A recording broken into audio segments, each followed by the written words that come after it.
So list building in 40k 9th edition is a surprisingly involved process. Let's go through some tips, tricks and general ideas that you might want to aim to when constructing armies.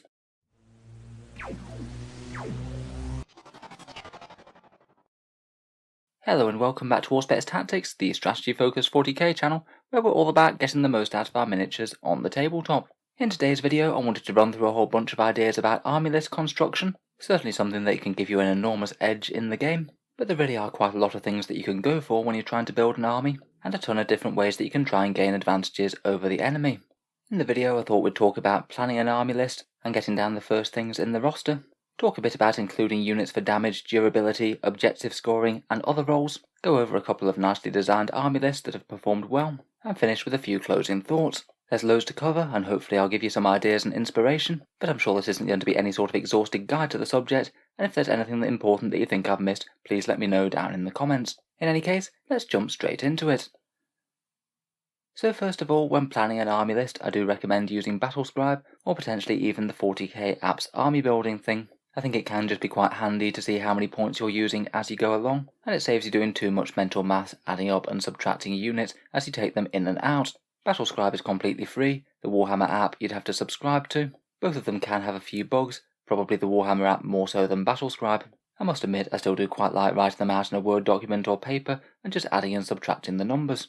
I do find things like reorganising detachments and things on Battlescribe a bit of a pain.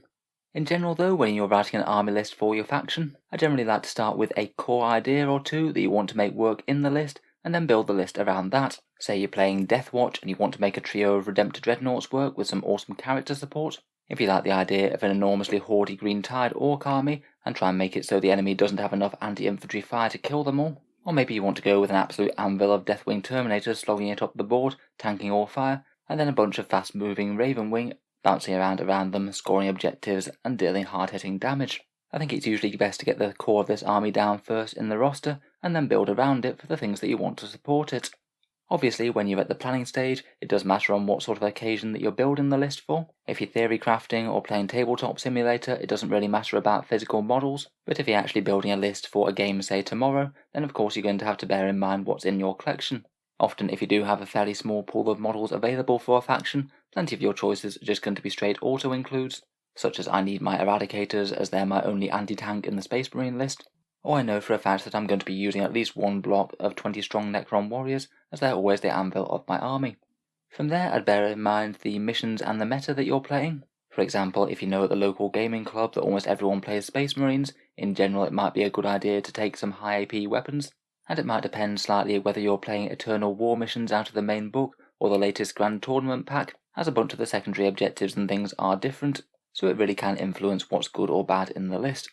I do like keeping tabs on the top tournament lists that are being run for any given faction. I highly recommend reading over 40k Stats Center for the top lists being played by your army. Some people do just totally net list and copy them wholesale, but I prefer to use them as sort of just clues to what really works in game, and maybe taking inspiration of a couple of the combos that work while still putting my own spin on it. Also, depending on the setting that you're playing on, I'd bear in mind the theme and lore of your army. If you're playing a bit more of a casual narrative game, then you both might enjoy it a bit more if you're using really fluffy combos, as opposed to some sort of weird mishmash of allied forces that don't really look good together. But obviously that's entirely down to what you prefer to play, and what sort of game you're playing in. Obviously building for fluff and lore isn't going to make your army any stronger, but there's plenty of really vicious army lists out there that are very lore friendly. Games Workshop does really incentivize single codex building these days, and does seem to try and encourage units working together that would work together in the fluff. From there, as I said, I would start by trying to build in the combos that you'd like to work as your core strategy, say that trio of Redemptors, and try and make them as efficient as you possibly can. You could think about what character support you're using for them, maybe any relics or warlord traits that might take them to the next level, and if you're playing a faction that has the choice of sub-factions, if you're free to flex between them, then it's usually going to be worth picking the one that most benefits your core army. Say maybe if you're going for a multiple small units orcs approach with loads of buggies, planes and things, maybe having a speed boss and putting them in bad moons or freebooters might be a good option for amping up their firepower. In general, most lists in 40k do tend to build around either a battalion or a patrol as the first detachment. They're relatively low cost to unlock with 1 HQ and 1 troops choice, and do give you a fair amount of slots for the other options. The alternative will be paying for one of the more specialist detachments, which is usually going to cost you 3 command points, so it's an easy way to save that tax. You definitely don't have to go for that though. If you think that the troops are going to be too much a burden on your army, or if you don't have enough slots to run the choices that you want to, you can absolutely go all in on things like Vanguard or Spearhead detachments, and just make an army that's absolutely stacked with damage dealers at the cost of having a few less command points to use special tricks with them. Generally though, if you can make a patrol or battalion work, then it's usually worth it. From there, when you have the core of your army in place, and think about the damage output of the army, the durability of the army, then how it's going to be able to score primary and secondary objectives. So let's go through each of those one by one. First up, I think it's quite rare these days that an efficient army isn't going to be able to deal hefty damage to the opponent. I think in 8th edition it was a bit more of a viable strategy to have a ridiculously durable army and just gum up all the objectives all game long, but with how lethal everything in 9th edition is, that just doesn't really seem to be that viable anymore. You do want at least some things that are going to kill the opponent's units before they can kill you. Obviously, when selecting individual units, you want them to be as absolutely efficient as they can be. We'll talk about that a little bit more in a second, but pretty much within a codex there's always going to be choices that are the stronger ones and the weaker ones. So if you can just include quite a lot of units with a really good damage, durability and speed, then things are going to be a bit easier.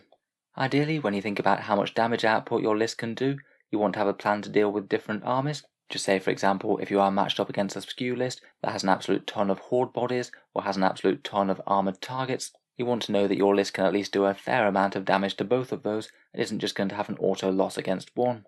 Some units can be really quite general purpose, but you just need to make sure that you have enough that's going to be able to deal with a horde and an army of tanks. The majority of top armies tend to use a mix of both ranged and melee damage, just because certain armies and units will have things that are really vulnerable either to ranged shooting or to melee and not the other way round. For example, some factions are all -1 to hit at range, or have other special rules that make the damage worse, or have a lot of fairly flimsy units that like to hide out of line of sight behind ruins and things, and it might be easiest just to clear them with a bit of combat. On the other hand, if you just go entirely for melee, your opponent knows that they're going to be safe the entire time provided they can keep you at arm's length, and it can make decisions really quite easy for them, knowing that their damage dealers can just stand straight out in the open, shoot you to death all game long, and not have to worry about hiding from your guns. As well as that, I think it's quite handy to have a bunch of different damage profiles within the army, obviously bearing in mind what's efficient for you, but sometimes I think it's certainly possible to over-rely on certain types of damage. Say if you're playing Blood Angels, you take absolutely tons of damage 2 weapons on Sanguinary Guard, plus a bunch of plasma or something, and then you might come unstuck against Death Guard when they all have -1 damage on them, making all of that damage really inefficient. Most of the time, having characters amp up already dangerous units tends to be more efficient from a damage output point of view compared with having lots of individual squads shooting all by themselves, though that does have benefits and trade-offs. Usually a character plus a unit is going to have less wounds or durability overall compared with 2-4 units standing next to each other, so there is a bit of a give and take there. Finally, from a damage output point of view, I would try not to over-rely on gunboat type units. Things like an entire tank line just doesn't really seem to work all that well in 9th edition, as they need some bodies to move forward and score the midfield objectives, and they can often be left not being able to bring their guns to bear if the opponent uses line of sight blocking terrain well. Talking about the other side of the coin, we have durability, and it can be really handy to have some really tough units within the army. Generally, when scoring primary objectives, you are going to have to expose some units to enemy firepower or getting charged, and if your faction has them, then having a couple of tough units to slog towards the centre of the board and take the brunt of the enemy firepower is not a bad idea. You could use Blade Guard, Lich Guard, or Custodians with Storm Shields for this, or even just hordes of cheap chaff troops, things like Death Guard Poxwalkers perhaps. In general, the idea would be to have them be the units that the opponent has to shoot at, while the rest of your army does its thing. If it is possible to overload the enemy army with just one type of target, it is going to stretch their firepower a bit better.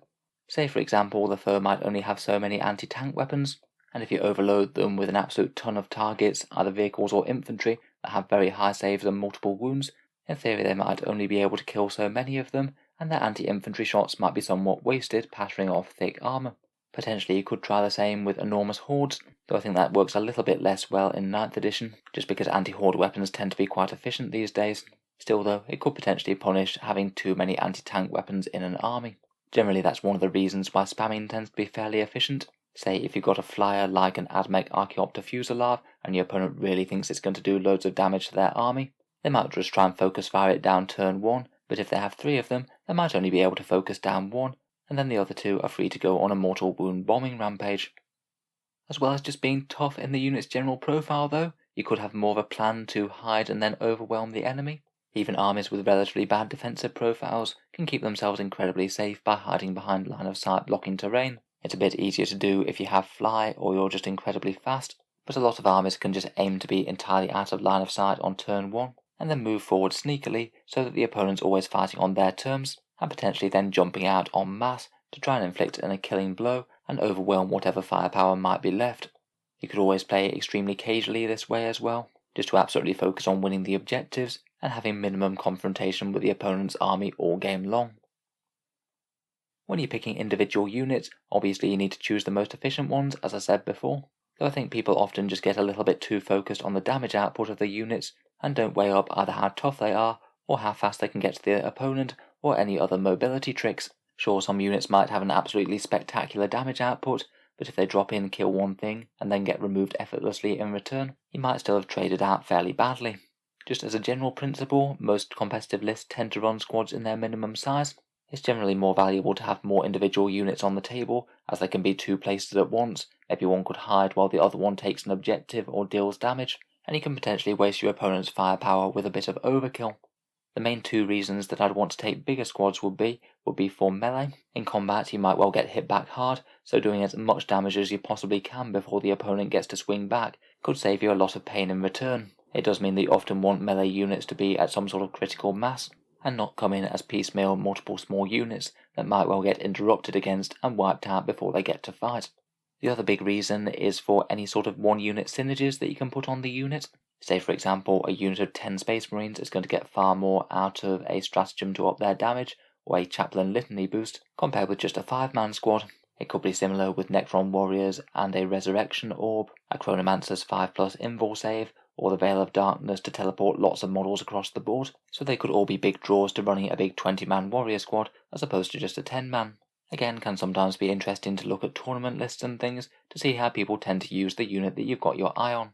Wargear wise, I think less is often more really.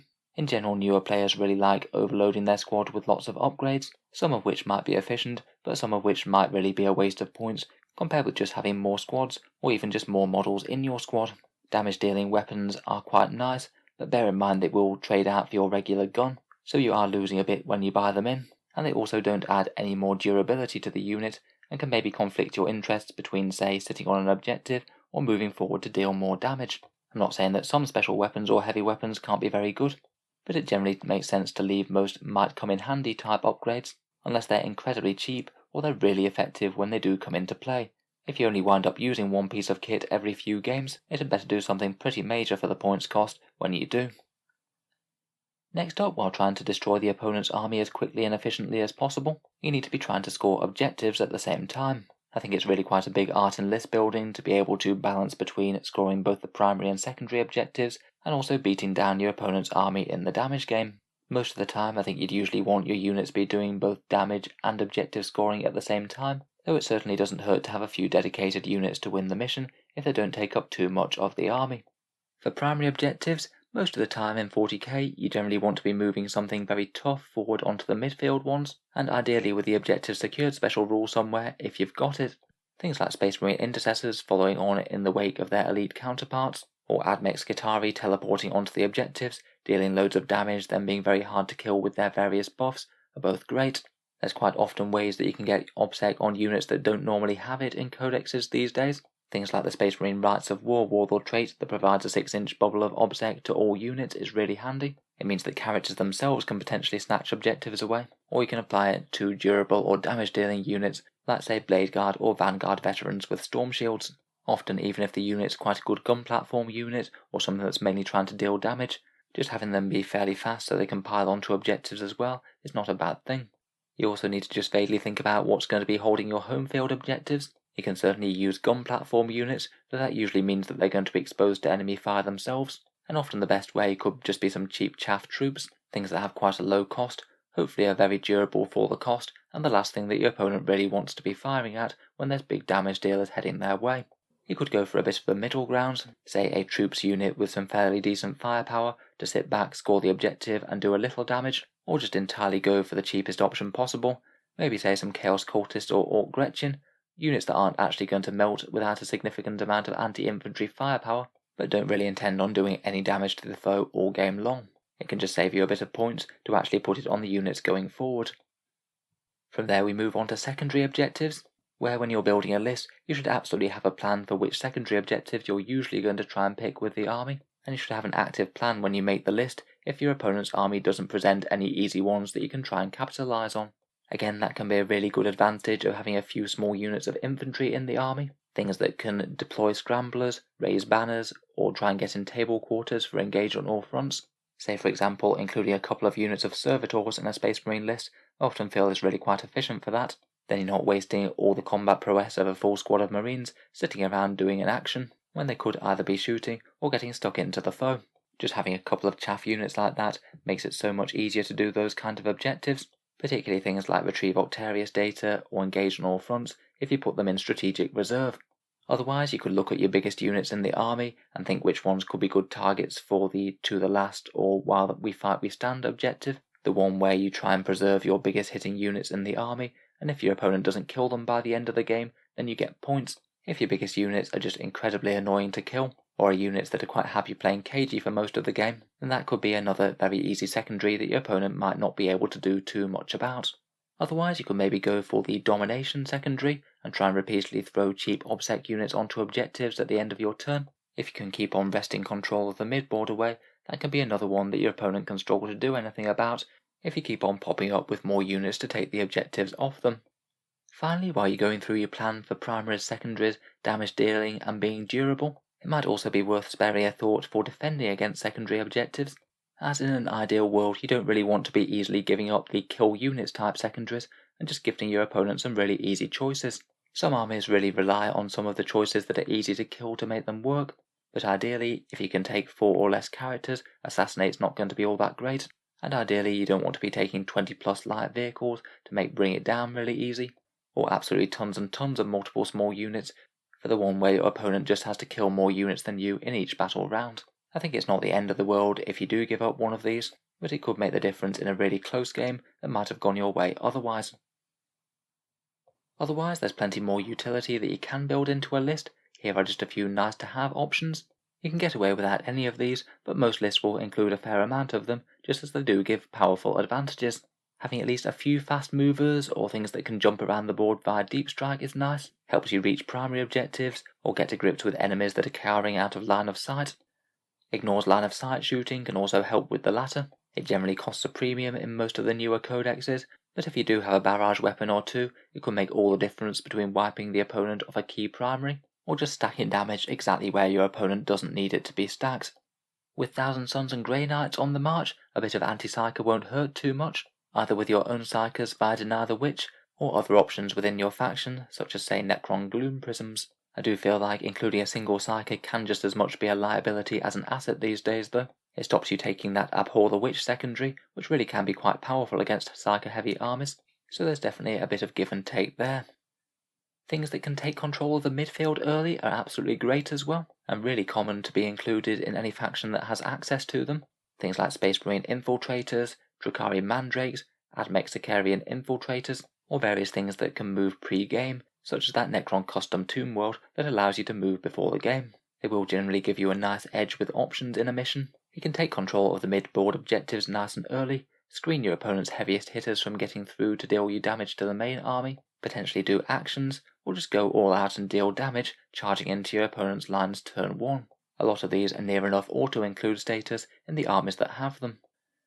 Another option that you can have are things that redeploy units at the start of the game. You can often redeploy D3 units or something, either via a warlord trait or a stratagem, and even if it just stops one of your units getting shot to death by an enemy alpha strike, or allows you to get the best lines of sight possible with your units, I'd say that it's rare that it's not worth taking advantage on in the first turn of the game. Lots and lots of armies have access to that now, often via warlord traits.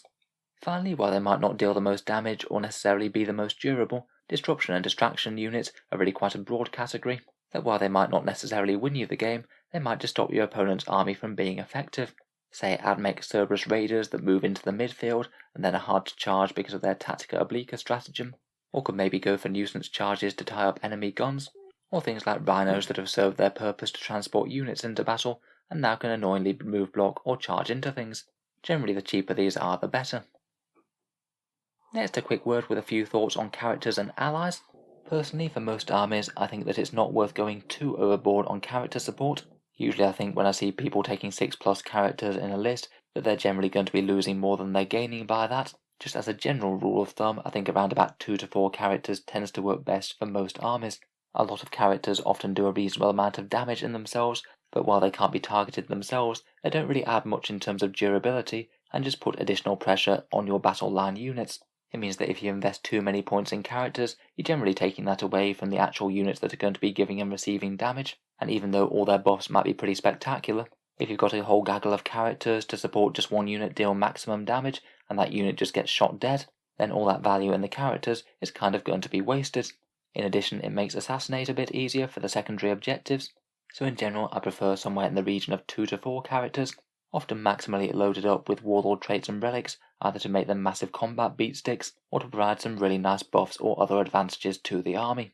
Having said that, for the characters that you do have, often I feel they might be one of the best places for just opportunistic melee weapon upgrades, even if your plan isn't actually to get them into combat or anywhere near whatsoever. In general terms, characters tend to have fairly good combat profiles with a fair amount of accurate attacks, and even just giving one something like a power sword or power fist can actually make them quite a decent charge deterrent. So if your opponent charges with one melee unit, wipes out one of your backfield units, the character might just be able to step up and slap them dead. It can just be a nice tool to punish enemy units overextending themselves while you do buff the battle line. Coming to detachment choices and allies, it's basically a game of weighing up which units you exactly want in your army versus having more command points to make those units more effective. Again, talking in general terms, the vast majority of competitive lists tend to run with 2 detachments, I find, maybe plus a supreme command or fortification or something that doesn't cost that many CP. If you can fit everything nicely within one battalion, obviously you'll have more options to play with in-game, but depending on your strategy, that might come at the expense of having a few more units that would really work well with your army. When it comes to allies, there's a few more trade-offs. You might lose any whole army bonuses that one of your factions has, say like Space Marine combat doctrines, and your force won't have quite as much synergy as a whole, as of course any buffing characters won't overlap. In general though, I do feel that allies might still be a bit underrated. If you are playing Imperium, Chaos or Eldar, it can give you the absolute best of 2 codexes, and just take the trade-off in command points and some detachment abilities for a whole load of absolutely optimally tuned units that can complement each other nicely, cover each other's weaknesses, and give you access to other options like stratagems for each faction. Even within a faction, say if you're playing Guard, you could think about having one detachment that provides a lot of buffs to your infantry, and one detachment that provides a lot of buffs to your tanks. Having a couple of tuned detachments within the same codex could be very nice indeed. Just to look very quickly at a couple of nicely balanced army lists now. These are from that big video that I did a while back, where we took a tour through one competitive list for every faction in 40k. Again, I'll leave a link to that down in the video description. This one's a Custodians list by Stephen Trimble, who got first place at the Tower Tipping Grand Tournament. Certainly Custodians do a good job of providing the same defensive profile across a load of units. Everything here has a 2+ save and is at least toughness 5, so small arms are going to do next to nothing. Pretty much everything is very solid in melee, but there's a decent amount of shooting as well. The Virtus Praetors have some salvo launchers, and the Dreadnoughts can all pack a punch at range as well. There's some Sagittarium Custodians to hold a home field objective. They're the Forge World ones with the guns, and a unit of Custodian Guard with Storm Shields will be an excellent choice for bullying up the midfield and taking maximal damage. As it's such an elite army, there's literally just 2 characters, Trajan Valoris, who's an excellent all-rounded special character, and a pretty stats Terminator Shield Captain, who takes a 3+ invul save and 2 other durability upgrades to make him ridiculously hard to remove, which is quite nice as he gets OBSEC due to the Custodian special rules. He's going to be a pain to put down if he gets onto a midfield objective. There's also a fair amount of speed to the list as well, between the Ventari Custodians and the Virtus Praetors, who can have a very long threat range as they move up. Here's another nice list, this one for the Imperial Guard. Again, this is from the same video, and it's by Alan Blakeborough, who took second at the Spring Barnyard Brawl GT.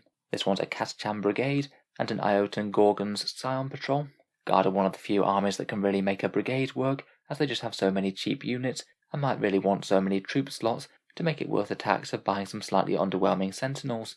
There are 3 main strategies going on here: the Kaschan melee tactic, where you have Iron Hand Strachan and a Ministorum Priest, and they can get the Guardsmen up to 3 strength 4 attacks each, which is pretty brutal for 5.5 points per model. and 10 big infantry squads to make use of that. No less than 3 manticores for some of the strongest ignores line of sight shooting in the game. They are backed up by a Master of Ordnance and get to re-roll the number of shots for being Castchan, and then some nice deep striking scions to be counteracting to the relatively slow moving guardsmen, a couple of big meaty units for some rapid fire hotshot fire, and then providing a ton of obsec bodies onto objectives, and a couple of brutal firepower units in the scion command squads to deliver some pinpoint punishment. The sentinels make the brigade work and also can be used to screen with their pre-game move, and the characters themselves can be fairly decent in close combat as well, with the Castchan buffs going off plus power swords. They'll rarely solo entire squads on their own, but can make a pretty decent countercharge threat in amongst the blobs of infantry. Guard are a fairly challenging codex to make work at the moment, and this one's really quite a nicely constructed army list. Again, if you want to see some more, I'll leave a link down to that video where I'll go through a whole bunch of army lists down in the video description. In any case, once you're largely done writing an army list, you often might be left with a few more points left over. You can either consider upgrading one of your units to be something else, perhaps to fulfill their battlefield role better, or lean into a more damage dealing unit if they need to be, or just add a bit of opportunistic gear wherever you think it's going to be used regularly and is going to have the highest impact. If you're going to be taking it to tournaments, I think it's worth theorising a bit against the strongest lists. Say if you encountered Ammek with a whole bunch of Skitarii, or Drakari piling out of raiders with scary melee units, are you going to be in any kind of place to handle them? From there, it's all about getting some games in, and the more games that you play with the list, the more you'll realise what the strengths and weaknesses are, what works and what doesn't with the units, and maybe which matchups are easier than others. You can think about changing out units if you feel like they're not really helping you that much with what you want to do, and something else would be better. Though in general, I try not to be too reactive to any one game. Some units and choices will generally be very good against one army, or really underwhelming against another, and I wouldn't just immediately drop something just because it's done badly once. So anyway, I hope you've enjoyed a few thoughts on army list writing in Warhammer 40k. Again, it's really quite a big subject, there's so much to consider, and if you have any other tips or criticisms, please let me know down in the comments. If you've enjoyed the video, then feel free to subscribe to Auspex Tactics, or certainly keep the thoughts on 40k coming, with new videos coming out virtually every day. Finally, if you have been enjoying what's on the channel quite a bit, I would just like to mention that Auspex Tactics does have a Patreon page, and you can find that down in the video description. Making all these videos does take an enormous amount of time, and if you are enjoying regularly, then it's the support on Patreon that allows them to keep on coming. Channel patrons do get a fair few advantages, seeing certain videos early, regular votes to see what sort of things come next for the channel, and automatic entry into the regular prize giveaways with the chance to win some really big model kits each month. If any of that sounds good to you, or you'd just like to help support, then the link is down in the video description below. In any case, an absolutely massive thank you for listening, and I'll hope to see you guys next time.